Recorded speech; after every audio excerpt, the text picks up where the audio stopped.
लावारस पंजाबी लाशन कुत्ते ते गिरजा खांदे रहे।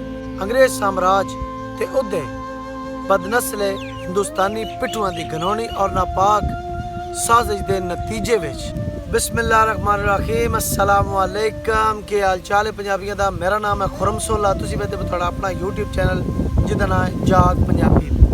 अज असीं गल करनी है जनाब 17 अगस्त 1947 होने वाले पंजाबी होलोकास्ट की। लेकिन उस पहले तुहानूं दस्सां पिछे आवाज़ थोड़ी शुगर विच आउणी, वो थोड़ा गुजारा करना है। और नाल मैं तुहानूं पहले होलोकास्ट का तारफ दस छड्डां। होलोकास्ट एक मुनज़्ज़म सरकारी सरपरस्ती च होने वाला वो जुल्म और कतलेआम है जिस विच जर्मन नाजी हुकूमत उहदे इत्तेहादी और हलीफिया की तरफों यूरोपी यहूदियां 6 मिलियन यूरोपी यहूदियों का कतलेआम किया गया या हलाक किया गया। ये एक इरतकाई अमल है जो 1933 तो लैके 1945 तक पूरे यूरोप के अंदर वाक़या होया।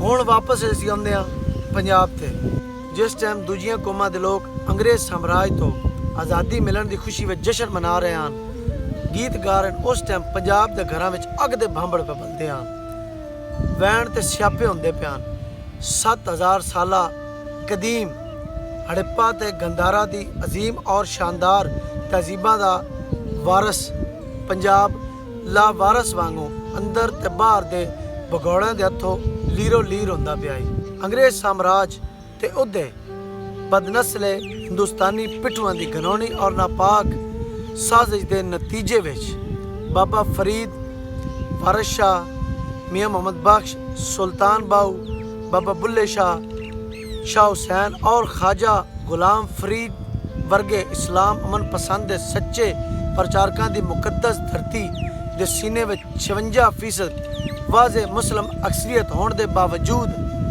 वंड का जहर घोलिया गया। राजा पुरस, दुल्ला भट्टी, अहमद खरर, सरदार काला खान गुज्जर, जसरत खोकर, सुल्तान सारंग गक्कड़, भगत सिंह सिद्धू वर्गे सुरमिया का देश पंजाब बेदर्दी वांग वड़ते टुक दिता गया। एक सोचे समझे मकरू एजेंडे हेठ जिवें मैं तुहानूं शुरू ही दस्सिया होलोकास्ट की तारीफ च मुनज़्ज़म सरकारी सरपरस्ती बिल्कुल इत्थे भी सेम वही कुलिया इस्तेमाल किया गया। मजहब के नाँ ते वो झक्कड़ झोलिया गया, वो भांबड़ बालिया गया जिदे विच घट वध 20 लाख पुरअमन मुसलमान, हिंदू, सिख नूं मौत दे खूह विच सट दिता गया। मेरे च हिम्मत नहीं है गल्लां दस्सण दियां। 1 करोड़ तो वध हसदे वसदे पंजाबी बेघर हो गए। हयादार औरतां दियां इज्जतां मजहब की भीड़ चढ़ गईयां। मासूम पंजाबी बच्चे मजहबी नेज़े उत्ते उछाले गए। लावारस पंजाबी लाशन कुत्ते ते गिरजा खांदे रहे। हसदे वसदे पंजाबी वेड़े दर्दनाक उजाड़ पै गए। पंजाब दे शहर लहू लहू हो गए।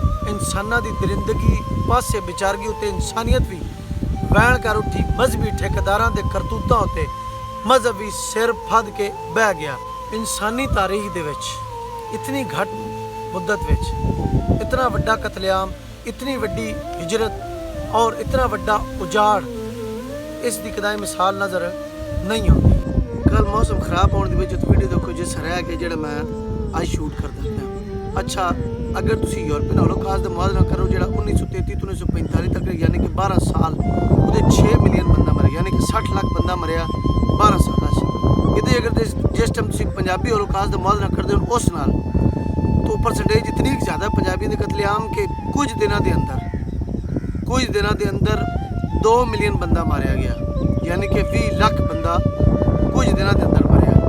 तो दूजे पासे तरतीब 12 साल तक रही। वीडियो तो मुकाबला वीडियो लाइक करें, चैनल सबसक्राइब कर। मिलते हैं नवी वीडियो। अपना ढेर ख्याल रखें, अपने हयाल का, अपने हमसायां का। रब रख जा पंजाबी की पूरी टीम